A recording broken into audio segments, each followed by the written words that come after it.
Good morning, year 2. Let's start by revising what we took in rounding.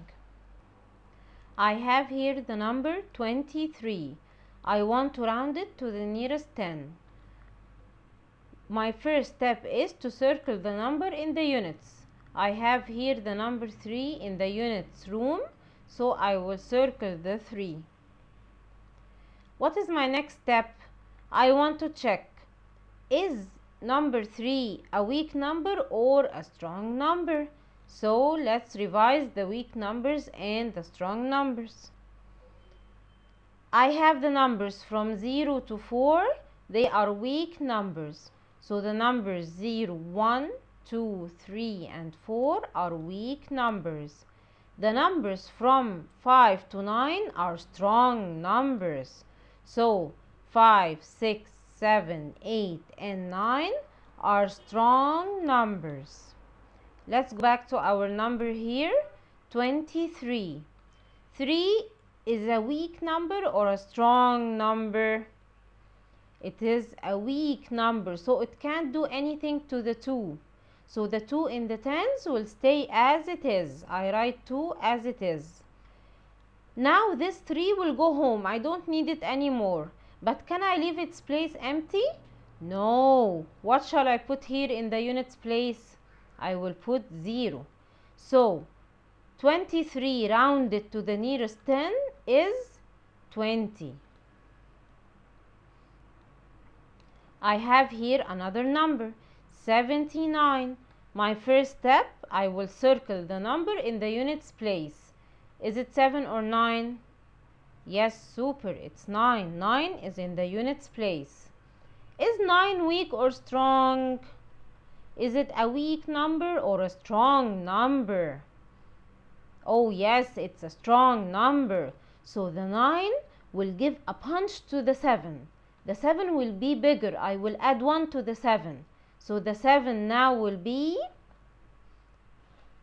8. Yes, the 7 will be 8 because 9 is a strong number. So it gave a punch to the 7.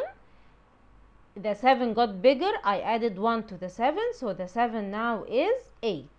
Now this 9, I don't need it anymore. It will go home. Can I leave its place empty?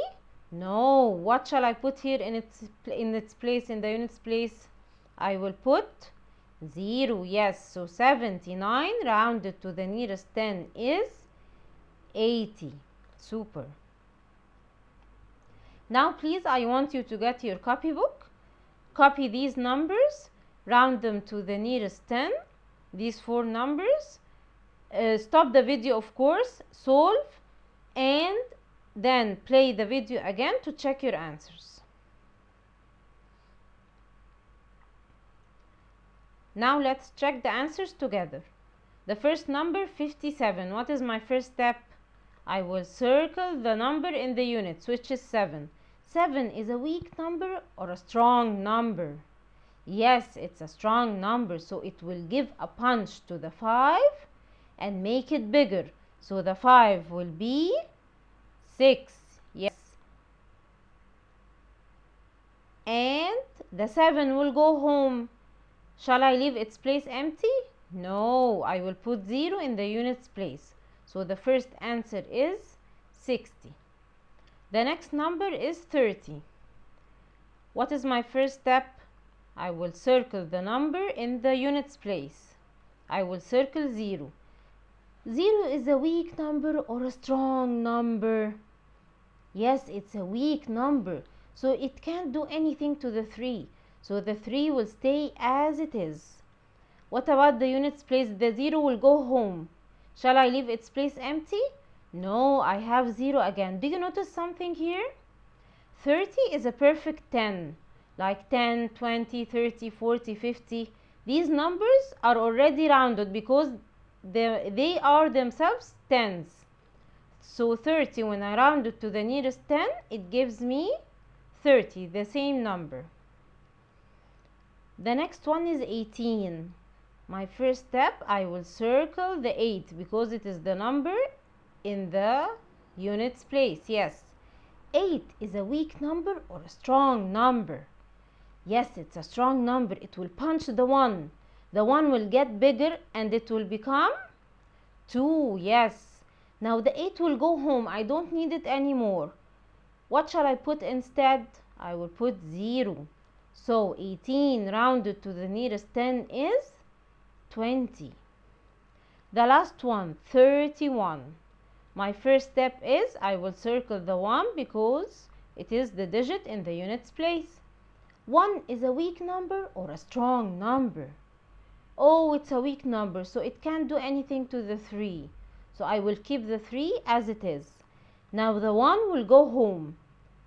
Instead of it, I will put, yes, 0. So 31 rounded to the nearest 10 is 30. I hope you got them all right. Now please get your resource pack and open page 15. We are going to solve number 4 together. Here I want to guess the number of beads. I have here some beads. I want to guess the number of beads. But I will draw a ring around groups of tens. Why? It will help me a lot in counting. Let's see together. Okay, I will make a ring. I think these are about 10. I don't have to actually count. These are about 10. So I will draw a ring about them, around them. Now this set, I think it's about 10 too. So I will make a set. Come on, draw with me. We will make sets of 10 beads. About 10 beads. Maybe they're 9, maybe they're 8. Okay, another set. Another set, and the last set. Now let's count. We think that each set is about 10. So let's count 10, 20, 30, 40, 50, 60, and 70. So my guess is 70. Now take a minute and count all the beads.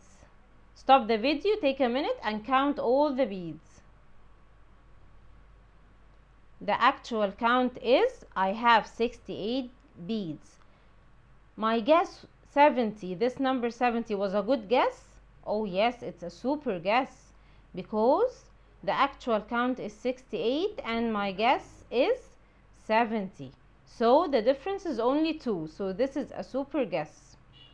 Let's solve number B in the same way. I think this group of beads is about 10. So let's circle it.